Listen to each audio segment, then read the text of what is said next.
Hey everybody, it's Trevor here with the channel where every day is range day, and in today's video we're going to be doing a full review of the Holosun HS510c red dot sight. And of course, we're clear.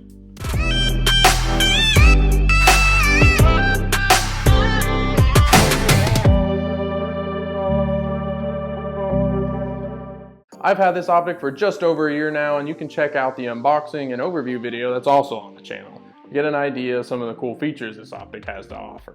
But in today's video, I'm just going to do a brief overview of the main features it has, just in case you're unfamiliar with the Holosun offerings, and then I'll go into the review. Now the first topic is going to be a review of the main features that the optic has to offer. This includes the solar power, reticle options, shake awake, things like that. I'm going to go over how well the features work, what they could be useful for, or maybe not so useful for a day out at the range, or even home defense type situations. And the second topic is just going to be a quick discussion of the overall quality of the optic, which is basically going to be my thoughts and experiences about the overall reliability and durability of the optic throughout the year that I've had it. Now let's take a closer look and get into the review. Alright guys, so here's a closer look at the optic itself, as you can see here on the gun. Again, this is the Holosun 510c. It is an open emitter style reflex red dot sight. You can see the emitter is tucked away just under there, right next to Holosun's signature solar panels. The button controls are on the side, whereas the battery compartment is on the other side. You can see it mounts with a pretty standard pick rail type clamping system, and your windage and elevation knobs are on the side and the back there. Going into the general features, you'll see that the box here will help me out. The two main reticles it has are of course the 2 MOA dot and the 2 MOA dot combined with the 65 MOA circle, as you can see down here. Of course, you can swap between any of these three reticles or even just do the big ring itself, so you have a total of 3 options. Of course, the solar panels up at the top are indeed functional and will power the optic by themselves, provided that there's sufficient lighting mixed with your brightness settings, ambient light, and things like that. These solar panels are also responsible for their sort of auto adjust system that automatically adjusts the brightness of your reticles. Instead of just using these 2 buttons, it'll automatically adjust to your ambient lighting based on where you're at. In addition, the optics from Holosun all feature their shake awake feature, which I am a huge fan of. The shake awake option on these optics will turn your LED emitter off after the optic remains stationary for a certain amount of time. And then you give it the slightest nudge, and then the optic will turn back on to the last recorded brightness and reticle settings. Can't brag on this feature enough. Some other companies have something similar, and it's just too good for me to pass up. I'd always want to have this on my optic if it's available. Other than that, it shares a lot of similarities to some other red dot options on the market, with a anti-reflective coating on the housing of the optic, multiple brightness settings including a couple night vision options, and the ability to let the optic control itself with its auto adjust feature or manual brightness control. So now let's get into the review. For topic number 1, I'm just going to go over the main features that I just described and some of the pros and cons of basically how they have functioned for me over the past year, different reasons I like or don't like using them, and how that could be useful in a variety of scenarios, ranging from just, range day running and gunning for fun, or potentially in a self-defense situation. Now moving on to the first feature that I'm a fan of is the reticle options. Again, you can see down there they have the 2 MOA dot and then the dot paired with the big ring, or you could just have the ring. I'm just a super big fan of these reticle options. The reticle itself is always presented very crispy and clear on the glass, and the variety of options definitely adds a layer of usefulness to a variety of situations as opposed to just having, say, 1 dot. Just using the single 2 MOA dot does help a lot when you're doing a bit more precise work at range with this 1 power optic, but having the ability to add the larger ring definitely helps with faster target acquisition, especially at close quarters. I mainly run it with the 2 MOA dot in the 65 MOA ring, but I have used just the ring at times, and it definitely gives you a pretty wide and clear field of view, and it's definitely easy to pick the optic up right away when it comes into your line of sight. And the next feature to brag about on this Holosun optic is of course the shake awake feature. Most of their offerings will feature this technology, and just being able to have the optic turn itself off and then wake up at the touch of a gun literally is just super convenient. It greatly extends the battery life. You can expect about anywhere from 30 to 50,000 hours based on your reticle and brightness settings, just out of the single battery. That's again easy to change on the side without having to take your optic off and re-zero it. The shake awake technology is just super great to have. You never have to worry about turning your optic on should you need it in the middle of the night, and that does make it a pretty good feature for a home defense type scenario where you need to get to your weapon quickly and have it ready to go in an instant.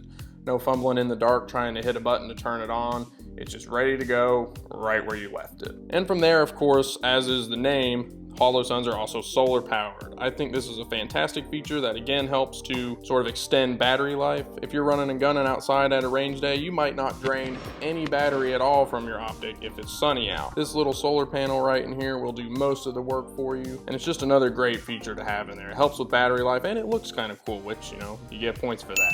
Again, these are just some of the more standout features that I've noticed in my year with the optic, and I'm a big fan of them in particular. Now moving on to a feature that I'm not sure if I want to call it a con or not, but it's just a feature of the optic that I didn't find to be as useful as some of the others and could have some potentially significant drawbacks if you're in the wrong situation with the wrong settings. And that of course pertains to the auto adjust for the brightness. Now you toggle into this mode by holding the plus button here for a few seconds until the reticle flashes, and then the solar panel here will be utilized to help judge the ambient lighting, and it will auto adjust the reticle to your ambient conditions. Now in terms of the feature's functionality, it works exactly how it's supposed to. I mean, it works great. If you're outdoors in the bright sun, these panels will pick it up and brighten that reticle right up so you can see it.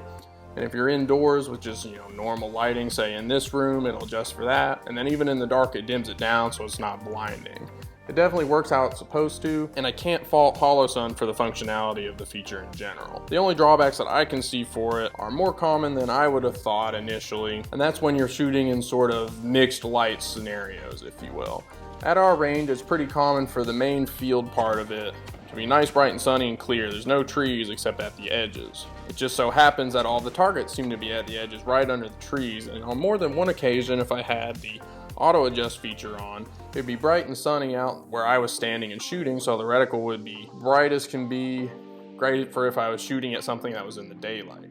But the targets were slightly shaded and the reticle was so bright that it was very difficult to actually see what I was aiming at. The reticle was on a very high brightness setting and kind of blooming a little bit, and it was very distracting and kind of overshadowed the targets I was shooting at, even if it was only 30 or 40 yards away. I basically almost couldn't see what I was shooting at, and definitely would have rather had it set to a manual setting. The same could also be said for at nighttime shooting. Say you need your weapon in a home defense situation at the end of the night, you pick your gun up, the nice shake awake springs your reticle right into action, and you're in the auto adjust mode. But it's dark out in the middle of the night in your house, no lights are on, so the reticle's pretty dim. You peek around a corner and you turn on your weapon light to illuminate a potential threat, and then all of a sudden you can't see the reticle anymore. This is because, as with most weapon lights, all of the light is pretty directional. As you can see, there's almost none of it on my hand back here, and it's always illuminating everything to the front of my rifle. That being said, the auto adjustment is controlled by this solar panel, which does not see any of that light from your weapon light, and as a result, the bright light up front completely washes out the reticle and you can't see it. This is why, especially for a home defense gun, I would not recommend having that auto adjustment feature on, so that you can manually control it with the two buttons down here instead of relying on the solar panel for your brightness.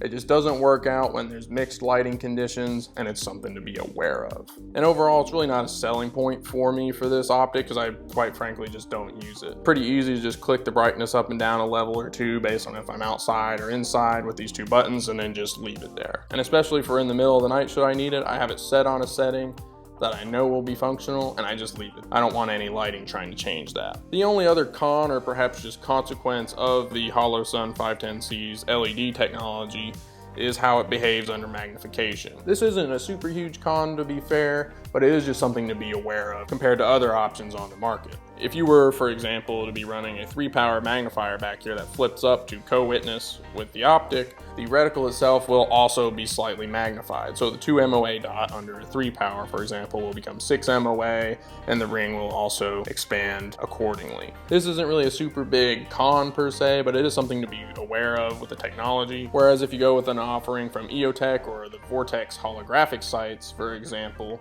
that magnification change will not take place due to the nature of the emission technology in the optics. That about wraps it up for the features, so now moving on to main topic number 2, I'm just going to talk about the overall quality of the optic.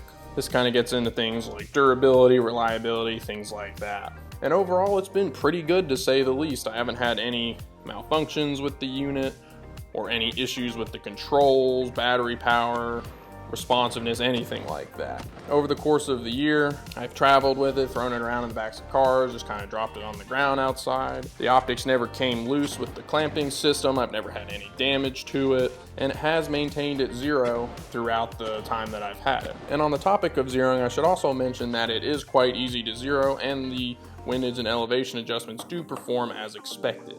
I initially zeroed the optic at 50 yards because that was as far out as I could, and then when I got to a site that allowed for a bit more range, I switched it to 100 yards. Of course, I was shooting low at first, then I just made a quick few adjustments with the little elevation dial, and I was right as rain. Super easy process, no problems there. In terms of the overall technology, the solar panel has again never ceased to work. The auto adjust function, while I don't use it, I still test it and it does function. And of course, I've never had any flickering of the reticle, no dimming or anything like that that could be a result of a faulty LED or power source within the optic.